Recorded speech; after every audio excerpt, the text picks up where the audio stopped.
ಕ್ರಿಸ್ತನನ್ನು ಪ್ರತಿಫಲಿಸುವಂತೆ ನಿಮ್ಮ ಆತ್ಮಗಳನ್ನು ವಾಕ್ಯದಲ್ಲಿ ಬಲಪಡಿಸುವ ಅನುದಿನದ ಧ್ಯಾನ.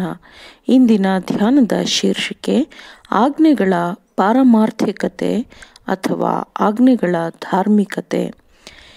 ಇಂದಿನ ದೇವರ ವಾಕ್ಯ: ತೆಗೆದುಹಾಕುವುದಕ್ಕೆ ಬಂದಿಲ್ಲ, ನೆರವೇರಿಸುವುದಕ್ಕೆ ಬಂದಿದ್ದೇನೆ. ಮತ್ತಾಯ 5ನೇ ಅಧ್ಯಾಯ 17ನೇ ವಚನ. ಸೀನಾಯಿ ಬೆಟ್ಟದ ಮೇಲೆ ಕ್ರಿಸ್ತನು ತಾನೇ ಗುಡುಗು, ಮೇಘನಾದ ಮತ್ತು ಪ್ರಭೆಯ ನಡುವೆ ಆಜ್ಞೆಗಳನ್ನು ಪ್ರಕಟಪಡಿಸಿದನು. ನುಂಗುವ ಬೆಂಕಿಯಂತೆ ದೇವರ ಮಹಿಮೆಯು ಶಿಖರದ ಮೇಲೆ ನೆಲೆಗೊಂಡಿತ್ತು ಮತ್ತು ದೇವರ ಪ್ರಸನ್ನತೆಯಲ್ಲಿ ಬೆಟ್ಟವು ಕಂಪಿಸಿತು. ಭೂಮಿಯ ಮೇಲೆ ಸಾಷ್ಟಾಂಗವೆರಗಿದ್ದ ಇಸ್ರಾಯೇಲ್ ಸೇನೆಯು ಪವಿತ್ರವಾದ ದೇವರಾಜ್ಞೆಗಳನ್ನು ಆಶ್ಚರ್ಯದಿಂದ ಆಲಿಸಿತು. ಐಗುಪ್ತ ದೇಶದಲ್ಲಿ ಸುದೀರ್ಘ ಕಾಲದ ಬಂಧನದಿಂದ ಆತ್ಮೀಕವಾಗಿ ಕೆಳಮಟ್ಟಕ್ಕೆ ಇಳಿದಿದ್ದ ಇಸ್ರಾಯೇಲ್ಯರು ಆಜ್ಞೆಗಳನ್ನು ದೇವರು ಕೊಡುವಾಗ ದೇವರ ಮಹಿಮೆ ಬಲಗಳಿಂದ ಪ್ರಭಾವಕ್ಕೊಳಗಾಗುವ ಅವಶ್ಯವಿತ್ತು. ಆದರೂ ದೇವರು ತನ್ನನ್ನು ತಾನು ಪ್ರೀತಿಮಯನಾದ ದೇವರಾಗಿಯೇ ಅವರಿಗೆ ಪ್ರಕಟಿಸಿಕೊಂಡನು. ಸೀನಾಯಿ ಬೆಟ್ಟದ ಮೇಲೆ ಕೊಟ್ಟ ಆಜ್ಞೆಗಳು ಪರಲೋಕದ ಆಜ್ಞೆಗಳನ್ನು ಭೂಮಿಗೆ ಪ್ರಕಟಪಡಿಸುವ ಮತ್ತು ಪ್ರೀತಿಯ ತತ್ವವನ್ನು ಸ್ಪಷ್ಟವಾಗಿ ತಿಳಿಸುವ ಕಾರ್ಯವಾಗಿತ್ತು. ಅವು ಮಧ್ಯಸ್ಥನಾಗಿದ್ದವನ ಕೈಗಳಲ್ಲಿ ಅಭಿಷೇಕಿಸಲ್ಪಟ್ಟಿತ್ತು. ಯಾರ ಬಲದಿಂದ ಮಾನವರು ಆಜ್ಞೆಗಳ ತತ್ವಗಳೊಂದಿಗೆ ಐಕ್ಯವಾಗಬಹುದಿತ್ತೋ ಅವನಿಂದ ಪ್ರಕಟಗೊಂಡಿತ್ತು. ನೀವು ನನಗೆ ಪರಿಶುದ್ಧ ಜನರಾಗಿರಬೇಕು ಎಂದು ದೇವರು ಇಸ್ರಾಯೇಲ್ಯರಿಗೆ ಹೇಳುವಾಗ ತನ್ನ ಆಜ್ಞೆಗಳ ಉದ್ದೇಶವನ್ನು ದೇವರು ಪ್ರಕಟಪಡಿಸಿದ್ದನು. ಆದರೆ ಆಜ್ಞೆಗಳ ಆತ್ಮಿಕ ಸ್ವರೂಪವನ್ನು ಇಸ್ರಾಯೇಲ್ಯರು ಗ್ರಹಿಸಲಿಲ್ಲ ಮತ್ತು ಆಗಾಗ್ಗೆ ಅವರು ಹೇಳಿಕೊಳ್ಳುವ ವಿಧೇಯತೆಯು ಪ್ರೀತಿಯ ಸಾರ್ವಭೌಮನಿಗೆ ಹೃದಯವನ್ನು ಒಪ್ಪಿಸುವುದಕ್ಕಿಂತ ಹೆಚ್ಚಾಗಿ ಪದ್ಧತಿಗಳು ಮತ್ತು ಸಂಪ್ರದಾಯಗಳ ಆಚರಣೆಗಳಾಗಿದ್ದವು.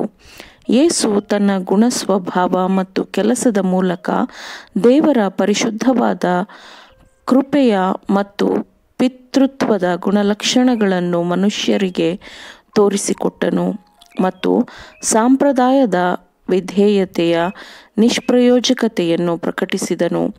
ಆದರೂ ಯಹೂದಿ ನಾಯಕರು ಕ್ರಿಸ್ತನ ಮಾತುಗಳಿಗೆ ಕಿವಿಗೊಡಲಿಲ್ಲ. ಧರ್ಮಶಾಸ್ತ್ರದ ಅಗತ್ಯತೆಗಳನ್ನು ಕ್ರಿಸ್ತನು ಬಹಳ ಹಗುರವಾಗಿ ತೆಗೆದುಕೊಂಡಿದ್ದಾನೆ ಎಂಬುದಾಗಿ ಅವರು ಭಾವಿಸಿದರು ಮತ್ತು ದೈವಿಕವಾಗಿ ನೇಮಿಸಲ್ಪಟ್ಟ ಸೇವೆಯ ಕೇಂದ್ರ ಬಿಂದುವಾಗಿದ್ದ ಸತ್ಯವನ್ನು ಕ್ರಿಸ್ತನು ಅವರ ಮುಂದೆ ಇಟ್ಟಾಗ ಅವರು ಹೊರಗೆ ಕಾಣುವಂಥದ್ದನ್ನು ಮಾತ್ರ ನೋಡುತ್ತಾ ಕ್ರಿಸ್ತನು ಧರ್ಮಶಾಸ್ತ್ರವನ್ನು ನಾಶ ಮಾಡಲು ಪ್ರಯತ್ನಿಸುತ್ತಿದ್ದಾನೆ ಎಂದು ಅವರು ಅವನ ಮೇಲೆ ಆರೋಪ ಹೊರಿಸಿದರು.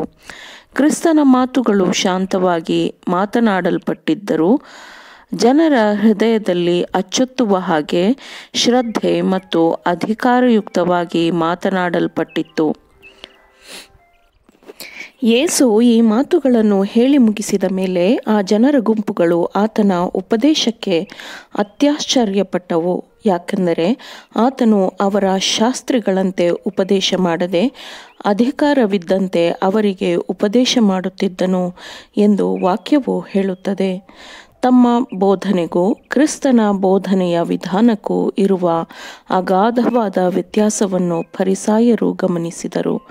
ಸತ್ಯದ ಘನತೆ, ಶುದ್ಧತೆ ಮತ್ತು ಸುಂದರತೆಯು ತನ್ನ ಆಳವಾದ ಮತ್ತು ಸೌಮ್ಯವಾದ ಪ್ರಭಾವದಿಂದ ಅನೇಕ ಮನಸ್ಸುಗಳನ್ನು ಹಿಡಿದಿಟ್ಟುಕೊಳ್ಳುವುದನ್ನು ಅವರು ನೋಡಿದರು. ರಕ್ಷಕನ ದೈವಿಕ ಪ್ರೀತಿ ಮತ್ತು ಕೋಮಲತೆಯು ಮನುಷ್ಯರ ಹೃದಯಗಳನ್ನು ಆತನ ಕಡೆಗೆ ಸೆಳೆಯಿತು. ಮೋಶೆಯ ಮೂಲಕ ನೀಡಲಾಗಿದ್ದ ಧರ್ಮ ಪ್ರಮಾಣ, ನೀತಿ ನಿಯಮಗಳ ಮೇಲಿನ ನಂಬಿಕೆಯನ್ನು ಕಡಿಮೆ ಮಾಡುವಂತಹ ಯಾವುದೇ ಮಾತುಗಳನ್ನು ರಕ್ಷಕನಾದ ಕ್ರಿಸ್ತನು ಹೇಳಲಿಲ್ಲ. ಯಾಕೆಂದರೆ ಇಸ್ರಾಯೇಲ್ಯರ ಮಹಾದಂಡನಾಯಕನು ತನ್ನ ಜನರಿಗೆ ತಿಳಿಸಿದ ಪ್ರತಿಯೊಂದು ದೈವಿಕ ಬೆಳಕಿನ ಕಿರಣವನ್ನು ಕ್ರಿಸ್ತನು ಸ್ವೀಕರಿಸಿದ್ದನು. ಕ್ರಿಸ್ತನು ಆಜ್ಞೆಗಳನ್ನು ತೆಗೆದುಹಾಕುವುದಕ್ಕೆ ಬಂದಿದ್ದಾನೆ ಎಂದು ಅನೇಕರು ತಮ್ಮ ಹೃದಯದಲ್ಲಿ ಹೇಳಿಕೊಳ್ಳುವಾಗ,